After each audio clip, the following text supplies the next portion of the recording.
The moon is bright tonight, a good omen for our gathering. Indeed, let us share the stories of our ancestors. I will begin. Aye, aye, aye,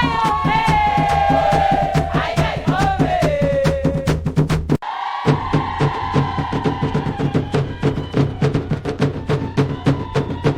Help us over here! Please, we need help over here. Help right here! Help!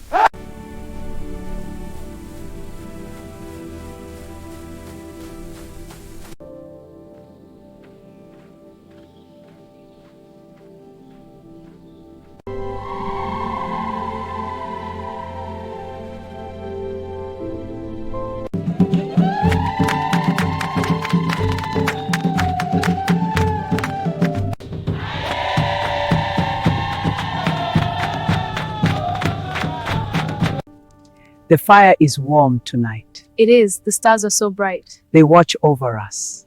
In a quiet village surrounded by tall trees and red earth roads, people used to whisper about a woman whose life no one could understand. Some said she was cursed. Others believed she was protected by powerful spirits. But everyone agreed on one strange truth. She had been married 3 different times, yet today she had no husband. Not one. How could that be? How could a woman walk down the wedding path 3 times, where the beads of marriage stand before elders and drums and dancing, and still end up alone each time? That is the mystery people still talk about when the fire burns low and the night grows deep. Her name was Amara. In the beginning she was known as the most kind-hearted girl in the village. She greeted elders with respect, helped her neighbors without being asked, and her laughter was as warm as the morning sun. When she walked through the market carrying water or firewood, people would smile and say, "That girl will bring great joy to whichever man marries her." Amara grew up in a loving home with her mother and grandmother, 2 wise women who taught her the traditions of their people. They told her stories of ancestors, spirits of the forest, and the importance of marriage in their community. In their village, marriage was not just about 2 people. It was about families, honor, and the continuation of life itself. As Amara grew older, many young men began to notice her. Some admired her beauty, others admired her gentle heart. But among them was a man named Kofi, a hard-working farmer who was respected throughout the village. Kofi was strong, patient, and known for speaking truthfully. When he approached Amara's family to ask for her hand in marriage, the elders smiled with approval. The wedding was beautiful. Drums echoed through the village, women sang joyful songs, and elders blessed the union.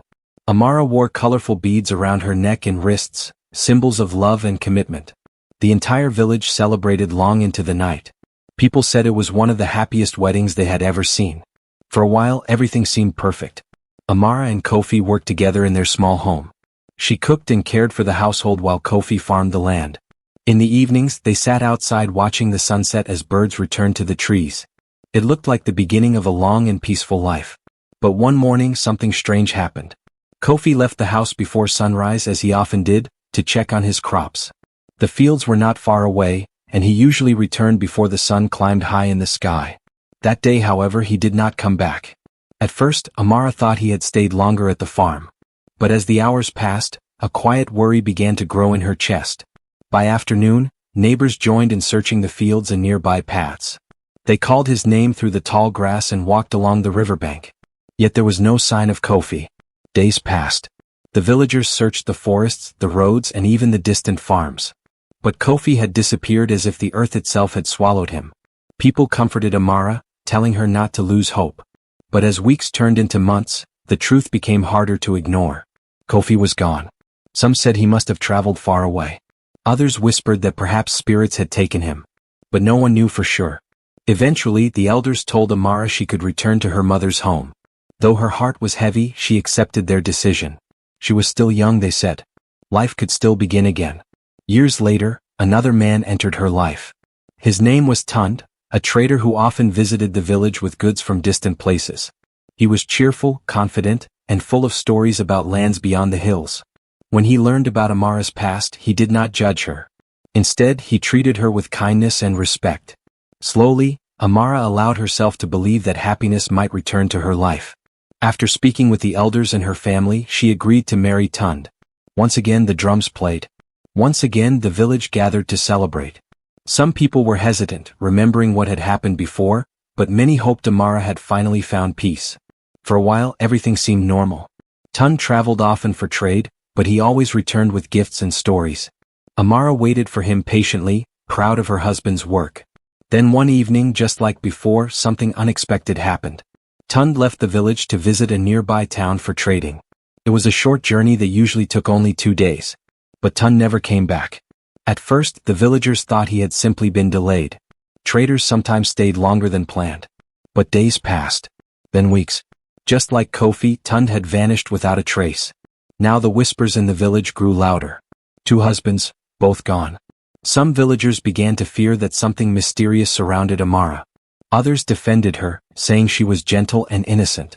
Amara herself could not understand why such things kept happening. Time passed again, and though sadness lived quietly in her heart, life continued. Then years later, a third man appeared. And when he asked for Amara's hand in marriage, the entire village held its breath, because deep inside, everyone wondered the same frightening question. Would this husband disappear too, or was something far more mysterious about to be revealed? The man who stepped forward this time was not a stranger to the village.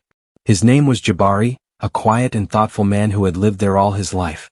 He was known as a skilled hunter who respected the forest and never took more than he needed. Jabari had watched Amara from a distance for many years. He had seen her kindness, her patience, and the quiet strength she carried after everything that had happened. When people heard that Jabari wanted to marry her, the village filled with uneasy murmurs. Some people shook their heads. Others whispered warnings. 2 husbands vanished, one elder muttered. Does he think he will be different? But Jabari was not a careless man. Before he spoke to Amara's family, he sat with the elders under the large baobab tree where important matters were discussed. He listened carefully to every word they said about the past. They told him about Kofi, the hard-working farmer who had walked into the fields one morning and never returned. They reminded him of Tund, the cheerful trader who left for a short journey and disappeared like mist in the morning sun. When the elders finished speaking, they studied Jabari's face, waiting to see fear or hesitation. But Jabari remained calm. I know what people say, he replied quietly. But I also know the heart of this woman. I have seen how she cares for others. I have watched her help the sick and comfort the lonely. A person with such a heart does not bring misfortune. Still, the elders were cautious. Sometimes, one of them said slowly, misfortune does not come from the heart.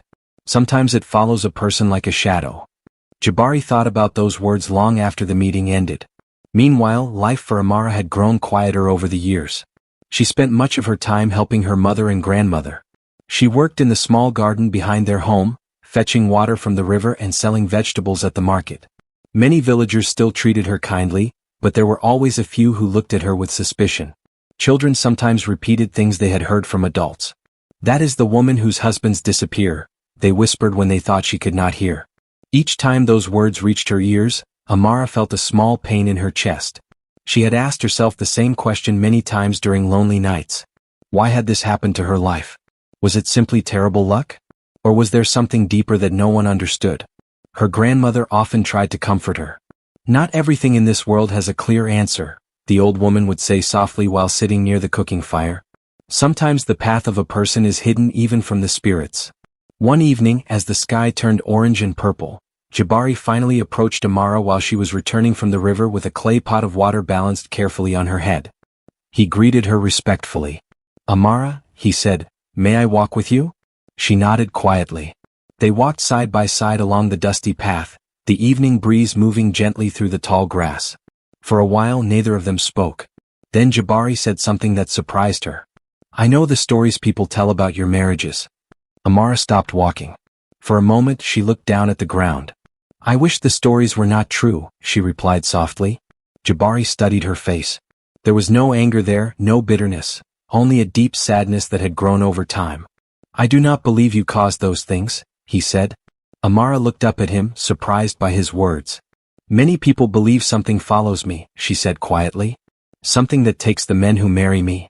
Jabari shook his head slowly. Stories grow when people do not understand something. Fear makes them imagine many things. They continued walking until they reached her family's home. Before leaving, Jabari spoke again. I would like to ask your family for permission to marry you. Amara stared at him in disbelief. You know what happened before, she said. You heard the same stories as everyone else. Yes, he answered calmly. And I am still here. Word spread quickly through the village the next day. Some people laughed in disbelief. Others warned Jabari that he was making a terrible mistake. Even Amara's mother felt worried. "My daughter has already suffered too much," she told him. "If something happens to you, the blame will follow her forever." But Jabari remained firm. "I have thought carefully about this," he said, "and I am not afraid." Before the elders could give their final approval, something unusual began to happen in the village. Strange rumors started appearing from nearby communities. Travelers passing through the market spoke of odd things happening along the forest paths. Some hunters claimed they had heard mysterious sounds late at night. A few even said they had seen shadows moving where no person should be. Most villagers dismissed these stories as exaggerations. But the timing of these rumors made some people uneasy. 2 men from the village had already vanished in the past. Now another marriage was being discussed. One night, as the moon hung low in the sky, Amara sat outside her home with her grandmother. The old woman stared into the darkness beyond the trees for a long time before speaking. "There are forces in this world we do not always see," she said slowly. Amara felt a chill run through her body. "Grandmother, do you think something like that is connected to my life?" The old woman did not answer right away. Instead, she continued watching the silent forest as if she was listening for something hidden within it. Finally she spoke again, her voice lower than before. "Child, tell me something honestly." Amara nodded. "Before each of your husbands disappeared, did anything strange happen? Anything at all that you did not understand at the time?" Amara's mind began searching through old memories she had tried to forget. And suddenly, a small detail from the past surfaced. Something she had never told anyone before. Amara sat quietly beside her grandmother, staring at the small fire that flickered between them. For a long moment she said nothing.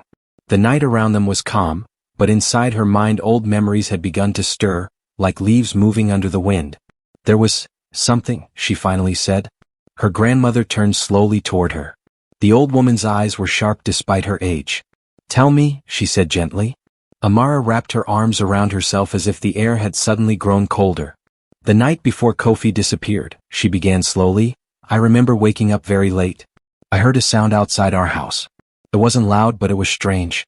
Like someone walking through dry leaves." Her grandmother listened without interrupting. "I thought maybe it was just an animal," Amara continued. "But when I looked through the window, I saw someone standing near the edge of the trees." The fire cracked softly. "Did you see who it was?" the old woman asked. Amara shook her head. "No. The moon was behind the clouds. I could only see a shadow. The person didn't move, just stood there for a while. I remember feeling uneasy, but I told myself it was nothing. And the next morning, Kofi disappeared," her grandmother said quietly. Amara nodded. They sat in silence again. "Something similar happened before Tund left for his journey," Amara added after a moment. "I didn't think about it at the time. But now, I remember hearing the same sound outside." Her grandmother leaned forward slightly. "You saw another shadow?" "Yes," Amara whispered. "Near the same place, close to the trees." The old woman stared into the darkness beyond the yard. The forest stood still under the moonlight, but her expression had grown serious. "Why didn't you tell anyone about this before?" she asked. "I thought it was just my imagination," Amara replied. "And after both men disappeared, people already blamed me. I didn't want to give them another reason." The grandmother slowly nodded, understanding the weight those words carried. Meanwhile, the talk about Jabari's wish to marry Amara continued spreading across the village. Some people believed his courage was admirable. Others thought he was ignoring a warning that had already taken 2 men. At the marketplace the next morning, the topic was on everyone's lips. "You think he'll go through with it?" a woman asked while arranging baskets of fruit. "That hunter is stubborn," another replied. "If he says he will do something, he usually does it." "But what if the same thing happens again?" someone whispered. Across the market, Jabari himself walked calmly between the stalls, greeting people as he always did. Though he could hear the whispers, he did not react. His closest friend, a fisherman named Musa, finally approached him. "You know people are worried," Musa said quietly. Jabari smiled slightly.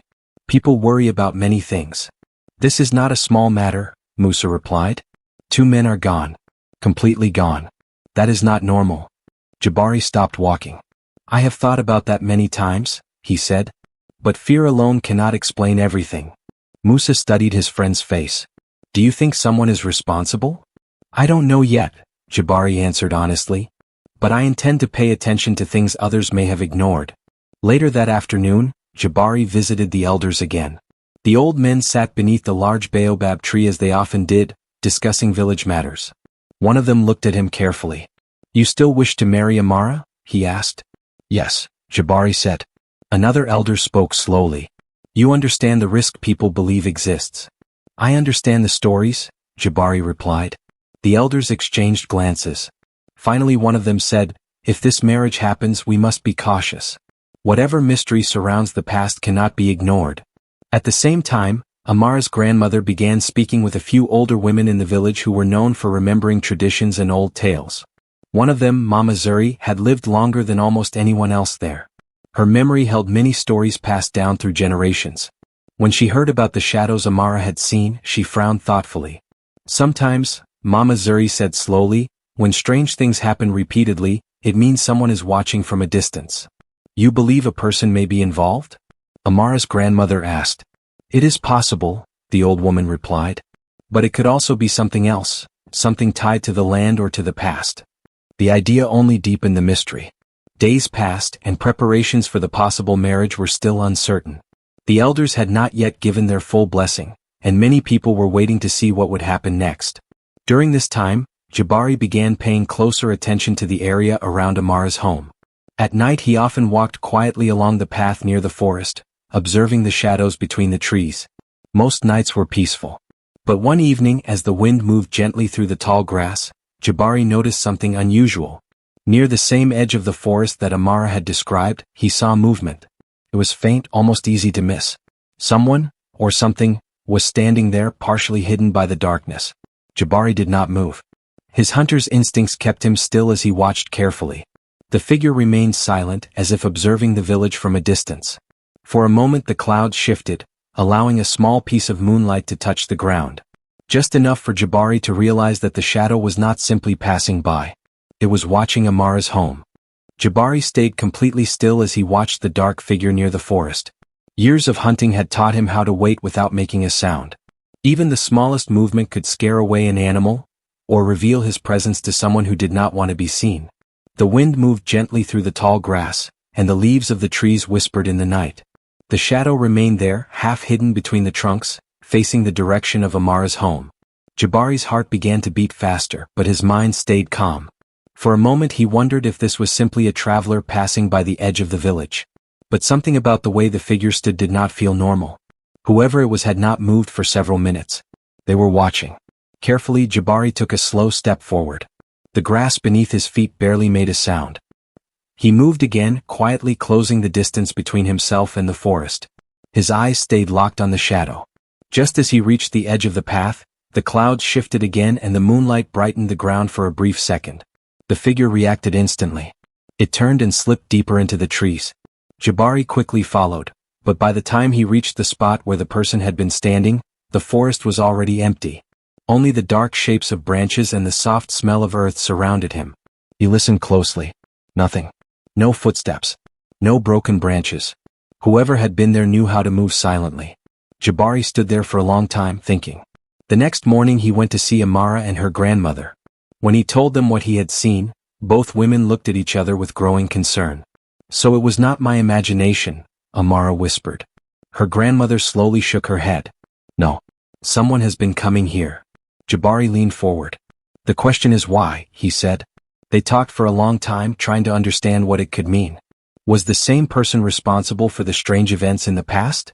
Had someone been watching Amara for years? The more they discussed it, the more unsettling the mystery became.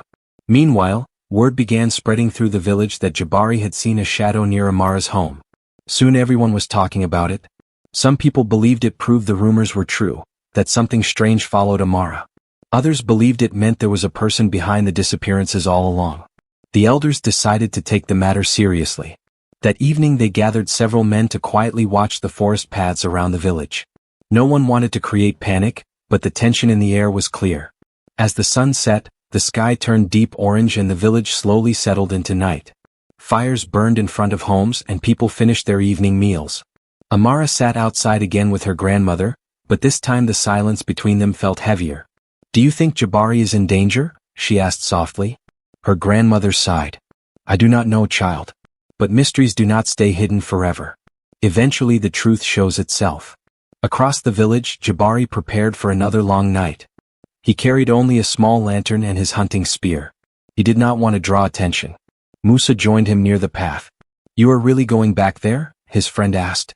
"Yes," Jabari replied. Musa looked toward the dark line of trees. "Then I will come with you." The two men walked quietly toward the forest edge, careful not to disturb the sleeping village behind them. The moon was higher tonight, casting pale light across the ground. For a long time nothing happened. The forest remained still, almost too still. Hours passed and the lantern's flame flickered softly. Then Musa suddenly whispered, "Did you hear that?" Jabari nodded. Somewhere deeper in the trees, a branch had snapped. Both men turned toward the sound. Another faint noise followed, like someone stepping through dry leaves. Jabari raised his hand, signaling Musa to stay quiet. They moved slowly toward the sound, their eyes scanning every shadow between the trees. And then they saw it again. A figure standing in the darkness. This time it was closer than before. The person was facing them, but the low light made it impossible to see their face clearly. For a few seconds no one moved. Then Jabari spoke firmly into the night. "Why are you watching this village?" The figure did not answer. Instead it slowly stepped backward. "Stop," Musa called out. But the shadow turned and began moving deeper into the forest. Jabari and Musa quickly followed, pushing through branches and tall grass. The trees grew thicker as they ran, and the path beneath their feet became harder to see. The figure ahead of them moved surprisingly fast. Every time the moonlight revealed a glimpse of the person, they seemed to disappear again behind another tree. "Don't lose them," Musa shouted. Jabari kept running, determined to finally uncover the truth. But suddenly the forest opened into a small clearing. The two men stopped. The figure stood on the other side of the clearing, completely still. For the first time, the moonlight fell directly across their face. Jabari felt a sudden shock run through his body as he realized something he had not expected at all. And in that exact moment, behind them in the darkness of the forest, another sound appeared, as if someone else had been watching the entire chase from the shadows. Jabari and Musa froze when they heard the second sound behind them. It was soft, but in the quiet forest it felt loud enough to shake their nerves. Slowly, both men turned their heads toward the darkness they had just come from. The trees behind them were thick, and the shadows between them looked deeper than before. For a moment nothing moved. The only sound was the wind brushing through the branches above. "Did you hear that?" Musa whispered. Jabari nodded slowly, his grip tightening around the spear in his hand. Someone else was there. But when they turned back toward the clearing, the figure they had been chasing was still standing in the moonlight, watching them. The pale light now showed the outline of a person more clearly, though the face was still partly hidden. Jabari felt his heart pound harder as a strange realization crept into his mind. The shape of the person, the height, even the way they stood. It looked familiar. Too familiar. Musa stepped forward carefully. "Who are you?" he called out. The figure did not answer. Instead, it tilted its head slightly as if studying them. Behind Jabari, another branch snapped. This time the sound was closer. Both men turned again, but the darkness revealed nothing. It felt as if the forest itself was breathing around them. "We are not alone," Musa murmured. Jabari slowly stepped into the clearing, his eyes locked on the person in front of him. "Why have you been watching Amara's home?" he asked firmly. "What do you want?" For several seconds the forest remained silent. Then, finally, the figure spoke. The voice was low and rough, as if it had not been used much for a long time. "You should not be here." The words sent a chill through both men. Jabari took another step forward. "You have been coming to the village for years," he said. "You were there before Kofi disappeared. You were there before Tund left." The figure remained still. "You know something," Jabari continued. "And tonight you will tell us." Suddenly the wind picked up, rustling the leaves above them. The moonlight shifted, and for the first time the figure's face became slightly clearer. Musa gasped softly. "Jabari?" he whispered. But Jabari was already staring in shock. Because the face in the moonlight looked like someone who was not supposed to be standing there at all. For a brief moment the clearing felt unreal, like a dream that had stepped out of the past. Before either man could speak again, a loud noise exploded behind them. Footsteps. Fast. Multiple footsteps. Jabari spun around just in time to see movement rushing through the trees. Shapes darted between the trunks, moving quickly toward the clearing. "Run!" Musa shouted instinctively. But Jabari didn't move. When he turned back toward the clearing again, the mysterious figure had already begun stepping backward. "Wait!" Jabari called. The person paused for half a second, their face still partly visible in the moonlight. Then they disappeared into the forest beyond the clearing. At the same moment, two dark shapes burst out from the trees behind Jabari and Musa. The men barely had time to react. "Who are you?" Musa demanded, raising a thick branch he had grabbed from the ground. But the newcomers didn't answer. They stopped at the edge of the clearing, breathing heavily as if they had been running for a long distance. Jabari studied them carefully. They were strangers. Their clothes were dusty from travel, and their faces looked tense and alert. One of them carried a lantern that cast shaky light across the ground. "Did you see them?" one of the strangers asked urgently. "See who?" Musa replied. "The person who just ran through here," the man said. Jabari frowned. "You were chasing them too?" The strangers exchanged quick glances. "Yes," the second man answered slowly. "For a long time." The words hung heavily in the air. Jabari stepped closer, trying to understand what was happening. "Who are you?" he asked. The man with the lantern hesitated before answering. "We came from a village far from here," he said. "We have been tracking someone for months." Musa crossed his arms. "And why would that bring you to our forest?"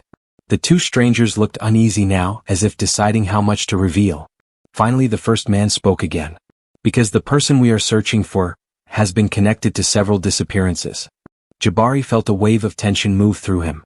"What kind of disappearances?" The lantern light flickered as the wind moved through the clearing.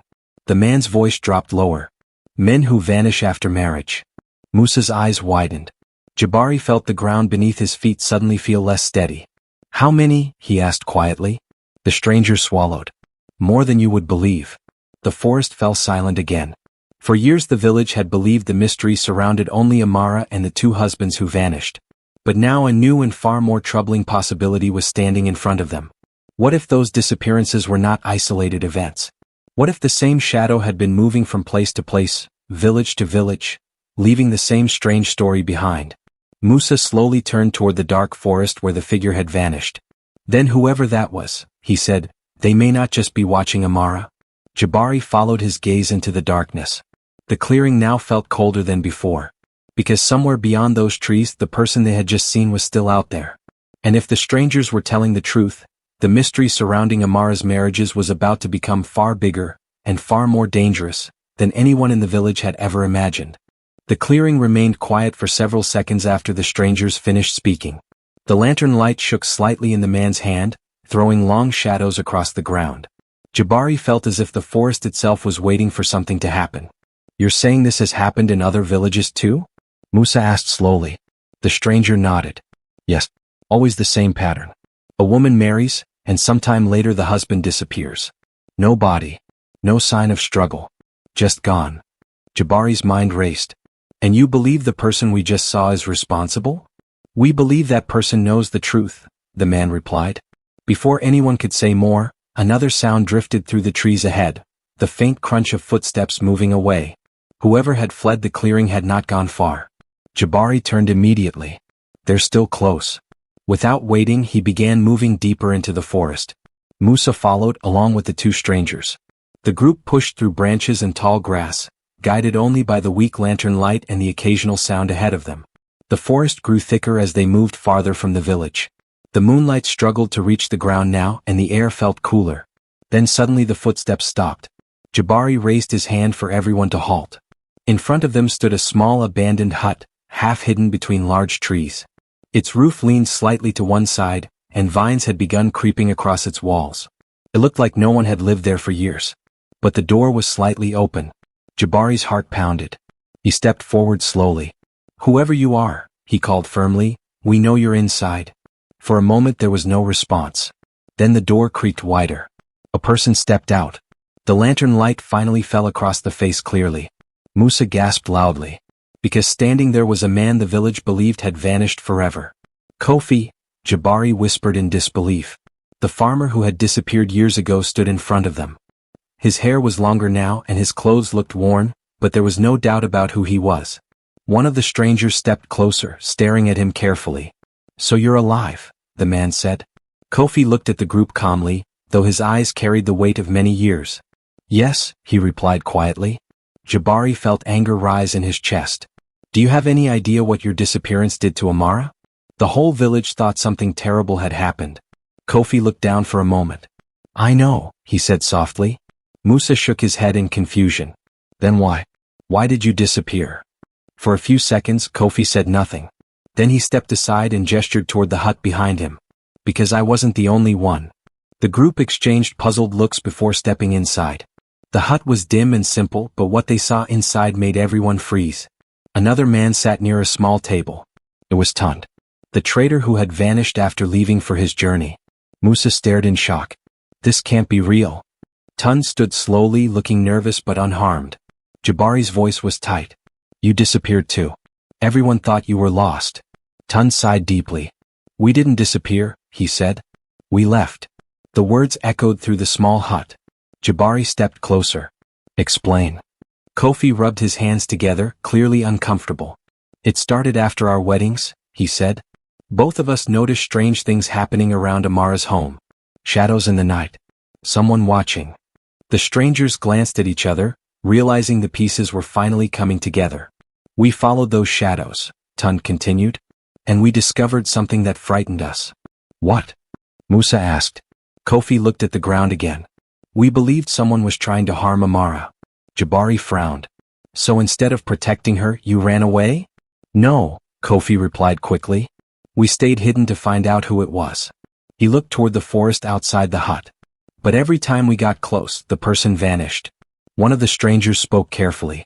The person you've been tracking, we've been chasing that same shadow across villages. We think it's someone who spreads fear, someone who wants these marriages to fail. Tund nodded. We believe that too. Jabari tried to process everything. So all these years, the village believed Amara was cursed. And she was never the problem, Musa said quietly. Kofi's voice softened. Never. For the first time, the mystery that had haunted the village began to make sense. Two husbands had not been taken by some strange force. They had chosen to disappear while searching for the truth. The tension in the room slowly eased. But just as Jabari felt relief beginning to settle, the stranger with the lantern suddenly stiffened. Wait, he said. Everyone looked at him. He slowly turned toward the doorway of the hut. Outside, the forest had grown silent again. Did you hear that? He whispered. No one answered. Then from somewhere beyond the trees, the same soft sound returned. Footsteps. Slow. Watching. Jabari stepped toward the door and looked into the darkness. Whoever had been haunting the forest for years, the shadow they had all been chasing, was still out there. And now that the truth about the missing husbands had finally come to light, it seemed that the real mystery of Amara's story was only just beginning. The hut grew quiet after the sound of footsteps echoed through the trees. Everyone inside felt the same tension return, the same feeling that someone had been watching from the darkness all along. Jabari slowly stepped outside, his eyes scanning the forest. Whoever you are, he called into the night, his voice steady, there's nowhere left to hide. We know the truth now. The wind moved softly through the leaves but no answer came. Behind him, Kofi and Tund stepped out of the hut as well. For the first time in years, the two men who had once been called the vanished husbands stood together under the open sky. One of the strangers lifted the lantern higher. Its glow pushed the darkness back just enough to reveal the empty clearing. Then, after several long seconds, a figure stepped slowly from behind a thick tree. The same shadow they had chased. The person did not run this time.